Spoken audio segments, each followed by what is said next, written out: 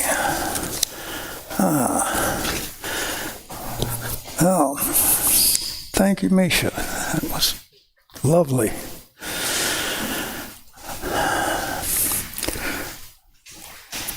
All righty then.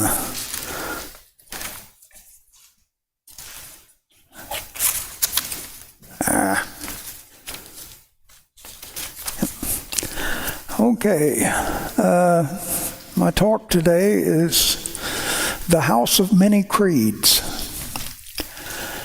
Unitarian Universalism, by general consensus, and as we often proudly proclaim, is located on the liberal end of the religious continuum.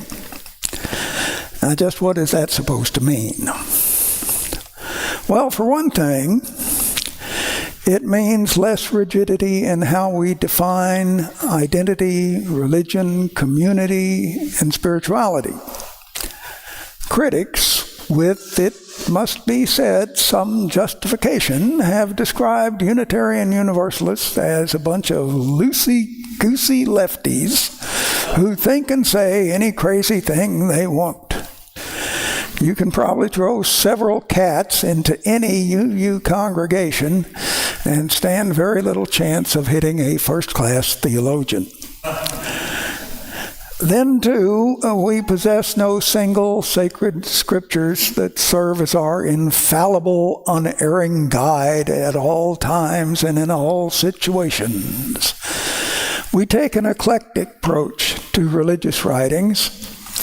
Western sources include both orthodox and heretical Christian and Jewish texts, the Holy Quran of Islam, writings of contemporary theologians, philosophers, scientists, historians, as well as the teachings of earth-centric pantheists, the Greek and Roman and Norse religions of antiquity, and modern polytheists. We draw, too, from both the ancient and contemporary writings of Eastern religions and philosophies, including, but not limited to, Hinduism, Jainism, Baha'i, Buddhism, Taoism, Confucianism, and Zen. We are a house of many creeds. We have no dogmatic beliefs that must be swallowed whole to qualify for membership. But we do have doctrines that we are encouraged to study and to support. Freedom of religious expression. That all religions have some intrinsic merit. That each individual's reason and conscience are the ultimate religious authority for that person. That the path to truth is found through the responsible, free, and open inquiry.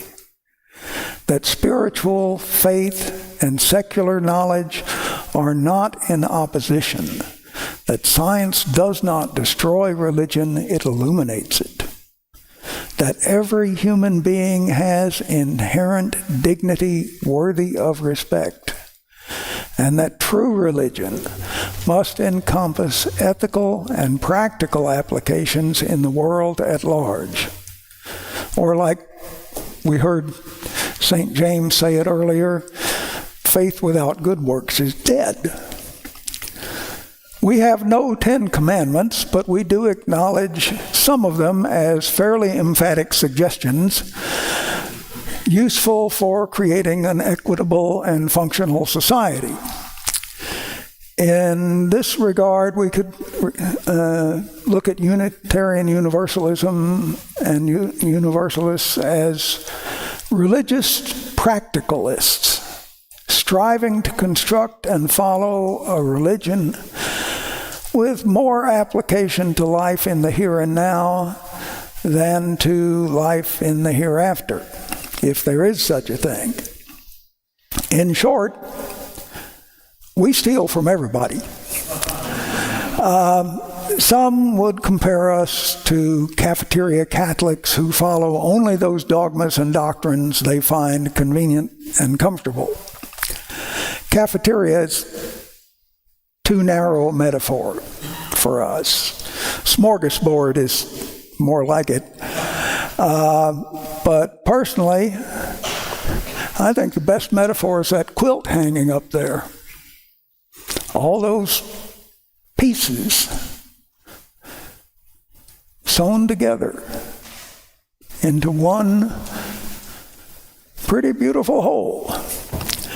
We are the architects of our own creeds. We are responsive to our creed, and unlike fundamentalists, we are not troubled if others believe differently, or our individual beliefs should change over time.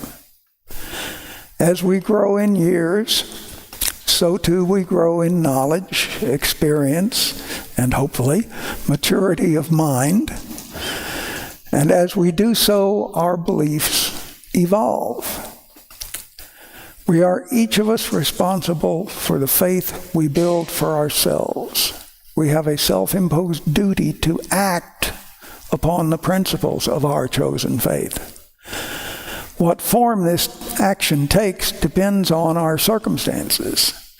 It might include simply donating money, time, goods, and services to organizations whose aims we support, like food banks, elder care, and tutoring, and Meals on Wheels, and ride sharing, and so on. But that support can also extend to more political forms of community service, such as writing letters, manning the polls, working in campaigns, voting, lobbying, running for office. Why not? And even extend to other more aggressive activities, such as participating in public demonstrations, protests, and being willing to abide the consequences, both the legal ones and the extra-legal ones, which is why a lot of people wear bicycle helmets when they're in protest parades. Ben Franklin didn't call himself a Unitarian or a Universalist, but he knew John Murray, who in 1779 founded the first Universalist church in the United States just across the river from Philadelphia in New Jersey. And Franklin occasionally went there. While he lived in England, Franklin also was a friend and from time to time a scientific collaborator with Joseph Priestley, who immigrated to the United States in 1794 and established the first Unitarian congregation there. And as you will shortly see, in his own way, he came pretty close to being a UU. A central tenet of his creed was that the most acceptable service we can render to God is to care for his other children. Now today, that would be expanded to all creatures,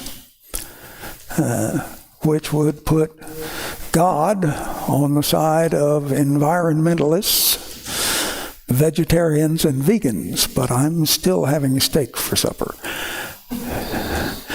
Anyway, to that end, Franklin became a mover and a shaker of institutional and community efforts for the betterment of his fellow man in his city of Philadelphia in Pennsylvania and throughout America.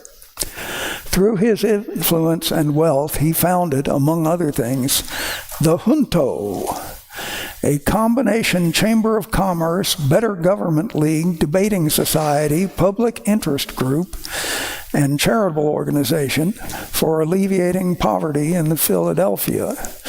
He also founded the first anti-slavery organization in America, the first free public schools in Philadelphia, the first free lending library, the first firefighting company, the first street lighting system, the first police force Philadelphia ever had, the Night Watch,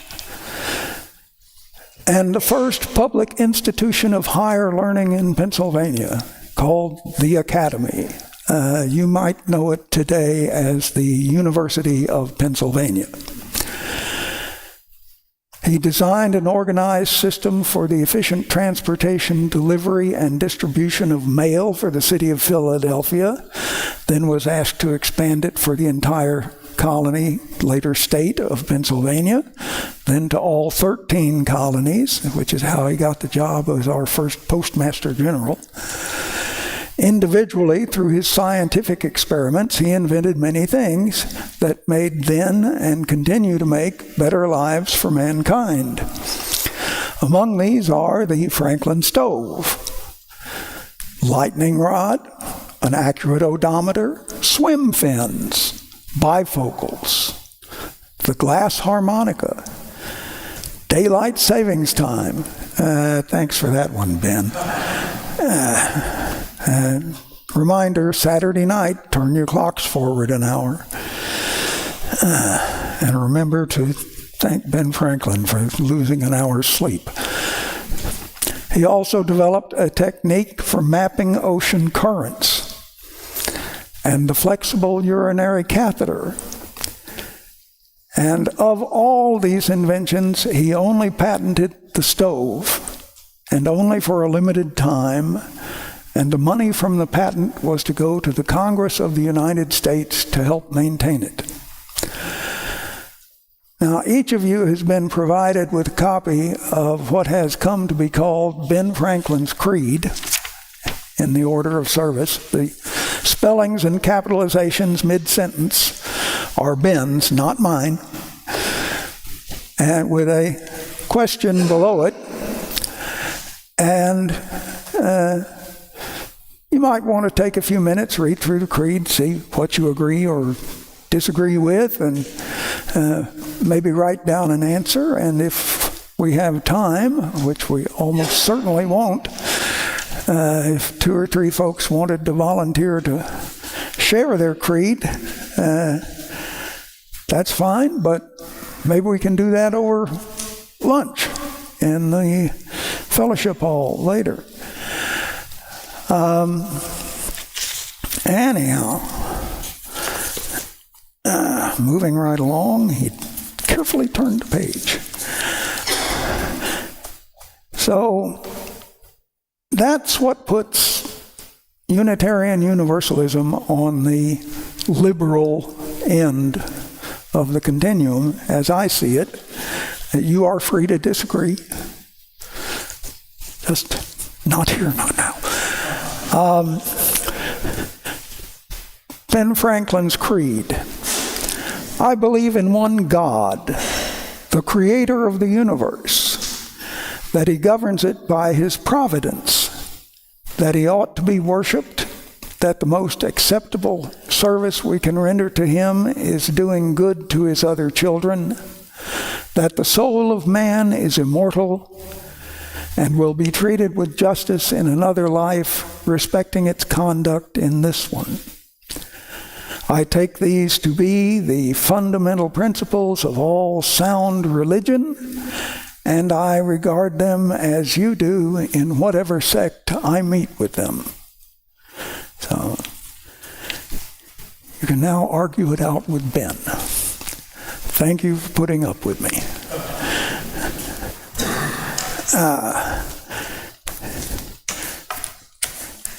Now, our closing hymn today is going to be number 1028, again in the peacock blue or teal or peacock green manual, The Fire of Commitment.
Our time together is finished, but our work is not yet done.